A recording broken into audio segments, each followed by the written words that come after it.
Hey there, welcome to the Daily Dose. It is Monday, October 13th, 2025. Hope you're doing well, had a good weekend. Lots of football, but football news. Penn State, 12th year as a head coach, is no longer for James Franklin. He was fired now 15 days ago. Penn State was number 2 in the nation, looked great.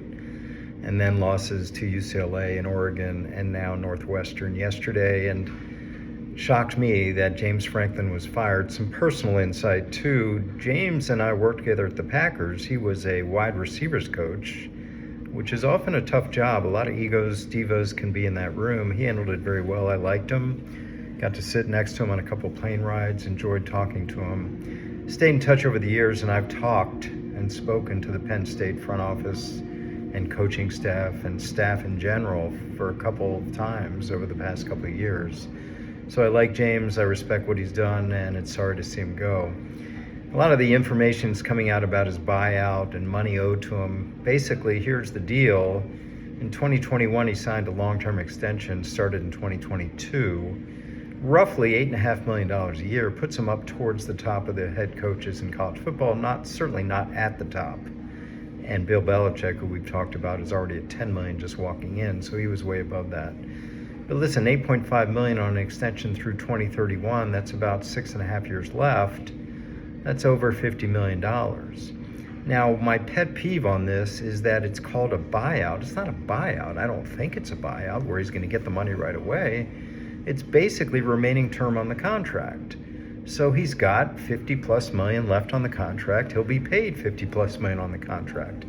I assume it's subject to offset, where if he gets other football coaching income, that reduces Penn State's obligation. But the fact is, this is not a buyout. Maybe that's just my pet peeve. It's simply remaining numbers on the contract. So he's got 6+ years left on the contract. It will be paid. He's fired without cause. So that will be paid. And my assumption is it's paid according to the same terms that he was paid if he were coaching. So every month he gets a check, every 2 weeks, whatever it may be. Now, probably offset, but maybe he had enough leverage to have no offset.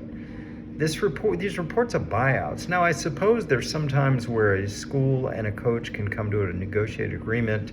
If you're fired after this date, you get what percentage of your salary. If you're fired after this date, you get a different percentage of your salaries left. But any coach with leverage, including the coaches that were fired earlier from Oklahoma State, from UCLA, from Virginia Tech, they just get paid what they're left on the contract, as does an NFL or NBA, Major League Baseball, hockey player with remaining guaranteed money, or a coach with remaining guaranteed money. It's interesting we don't call NFL coaches that are fired buyouts. They just have time left on their contract, and that's exactly what Franklin is. So big news with Franklin getting fired. In terms of buyout, it's just remaining contract terms, just like an NFL coach. All right, have a good day. Talk to you soon.